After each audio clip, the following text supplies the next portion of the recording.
Empire state ಕಟ್ಟಡವೇರಿದ ಇಬ್ಬರು ಸಾಹಸಿಗಳು ವಿಶ್ವಶಾಂತಿಯ ಸಂದೇಶದೊಂದಿಗೆ ವಿಶಿಷ್ಟ ಪ್ರೇಮ ನಿವೇದನೆ.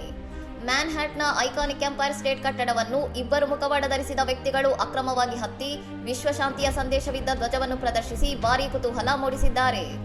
ಪ್ರೀತಿಯ ಶಕ್ತಿಯು ಅಧಿಕಾರದ ಪ್ರೀತಿಯನ್ನು ಸೋಲಿಸಿದಾಗ ಜಗತ್ತು ಶಾಂತಿಯನ್ನು ತಿಳಿಯುತ್ತದೆ ಎಂಬ ಸಂದೇಶವಿದ್ದ ಧ್ವಜವನ್ನು 106 ಅಡಿ ಎತ್ತರದಲ್ಲಿ ಹಾರಿಸಿ ಸಾರ್ವಜನಿಕ ಗಮನ ಸೆಳೆದಿದ್ದಾರೆ.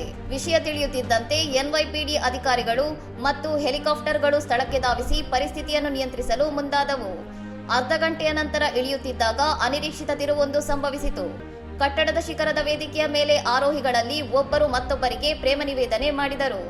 ಈ ಅಸಾಮಾನ್ಯ ಸಾಹಸದ ಬಳಿಕ ಆ ವ್ಯಕ್ತಿಗಳ ಗುರುತು, ಅವರು ಕಟ್ಟಡದ ತುದಿಯನ್ನು ತಲುಪಿದ ಮಾರ್ಗ ಮತ್ತು ಅವರ ನಿಖರ ಉದ್ದೇಶದ ಬಗ್ಗೆ ಪೊಲೀಸರು ತನಿಖೆ ನಡೆಸುತ್ತಿದ್ದಾರೆ. 1454 ಅಡಿ ಎತ್ತರದ ಈ ಸುಪ್ರಸಿದ್ಧ ಕಟ್ಟಡವನ್ನು ಅಷ್ಟು ಸುಲಭವಾಗಿ ಹತ್ತಿದ್ದು ಹೇಗೆ ಎಂಬುದು ಈಗ ದೊಡ್ಡ ಪ್ರಶ್ನೆಯಾಗಿ ಉಳಿದಿದೆ. ಇನ್ನಷ್ಟು ಸುದ್ದಿಗಳಿಗಾಗಿ ನೋಡ್ತಾ ಇರಿ ಸೌರಂ ಟಿವಿ.